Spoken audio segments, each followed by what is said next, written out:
ទីហ៊ានរុស្ស៊ីម្នាក់បានបាញ់ RPG ផ្លាត់ចំជើងខ្លួនឯងបណ្ដាលឲ្យផ្ទុះវីដេអូដ៏គួរឲ្យភ្ញាក់ផ្អើលមួយបានបង្ហាញពីទីហ៊ានរុស្ស៊ីម្នាក់បានបាញ់គ្រាប់ RPG ចូលក្នុងទីតាំងដែលខ្លួនកំពុងឈរបណ្ដាលឲ្យគ្រាប់នោះផ្ទុះភ្លាមៗសូមជួយចុច Subscribe Channel YouTube SNT Voice ដើម្បីទទួលបានព័ត៌មានអន្តរជាតិថ្មីៗជុំវិញពិភពលោកសូមអរគុណតាមវីដេអូទីហ៊ានរូបនេះហាក់មានការលំបាកក្នុងការកាន់និងរក្សាលំនឹង RPG មុនពេលអាវុធបានរអិលចេញពីដៃរបស់គេគាត់បានព្យាយាមកាន់និងរៀបចំទីតាំង RPG ដោយមើលទៅមានភាពរញ៉េរញ៉ៃនិងមិនសូវច្បាស់ថាត្រូវប្រើវាយ៉ាងដូចម្តេចខណៈពេលដែលគាត់កំពុងព្យាយាមកែតម្រូវទីតាំង RPG ស្រាប់តែច្រឡំបាញ់ចុះក្រោមបង្កឲ្យមានការផ្ទុះហើយទីហ៊ានរូបនោះភ័យរត់ចេញពីកន្លែងផ្ទុះភ្លាមៗគ្រូបង្ហាត់ដែលកំពុងថតវីដេអូក៏បានស្រែកឲ្យទីហ៊ានរូបនោះថាឯងឈួតមែនទែនឬឆាប់រត់ចេញភ្លាមហេតុការណ៍នេះកើតឡើងចំពេលកងទ័ពរុស្ស៊ីកំពុងរងសម្ពាធកាន់តែខ្លាំងហេតុការណ៍នេះកើតឡើងខណៈម៉ាស៊ីនសង្គ្រាមរបស់លោកពូទីនកំពុងប្រឈមនឹងសម្ពាធកាន់តែខ្លាំងពីការវាយប្រហាររបស់អ៊ុយក្រែន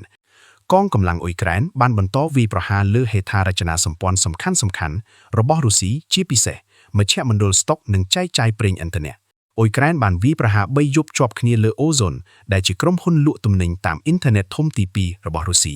ក្នុងគោលបំណងធ្វើឲ្យប្រភពថវិកាសម្រាប់សង្គ្រាមរបស់លោកពូទីនចុះខ្សោយវីដេអូដ៏គួរឲ្យភ្ញាក់ផ្អើលបានបង្ហាញឃ្លាំងរបស់អូហ្សូនត្រូវបានអណ្ដាតភ្លើងឆាបឆេះខណៈផ្សែងខ្មៅក្រាស់បានហុយឡើងយ៉ាងខ្លាំងពីទីតាំងរងការវាយប្រហារ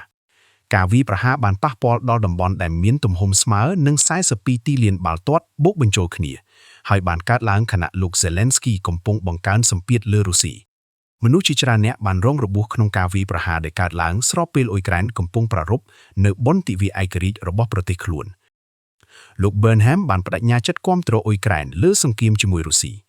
ក្នុងឱកាសទិវាជាតិរបស់អ៊ុយក្រែននាយករដ្ឋមន្ត្រីអង់គ្លេសលោក Andy Burnham បានធ្វើដំណើរទៅកាន់ទីក្រុងគីវដែលជាដំណើរទៅក្រៅប្រទេសលើកដំបូងរបស់លោកចាប់តាំងពីចូលកាន់តំណែង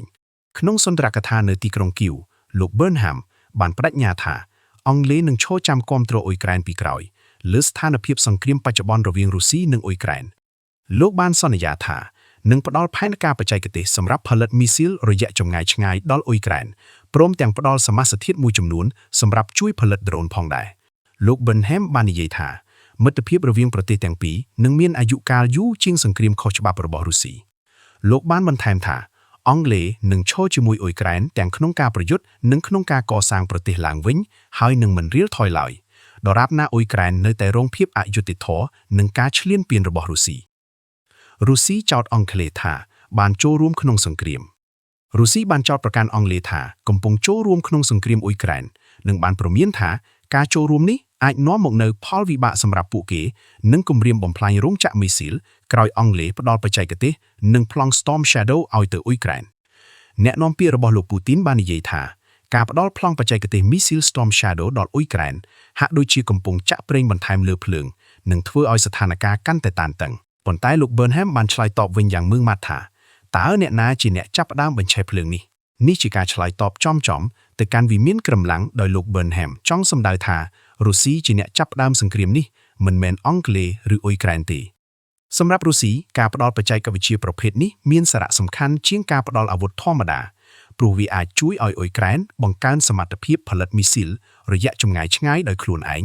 និងកាត់បន្ថយការពឹងផ្អែកលើឃ្លាំងអាវុធរបស់ប្រទេសលោកខាងលិចដូច្នេះវិមានក្រំឡាំងចាត់ទុកការផ្លាស់ប្ដូរនេះថាជាការបង្កើនការគាំទ្រយោធារបស់អង់គ្លេសចំពោះអ៊ុយក្រែនសូមអរគុណដែលបានតាមដាននៅវីដេអូនេះសន្យាថានឹងជួបគ្នានៅវីដេអូក្រោយៗទៀត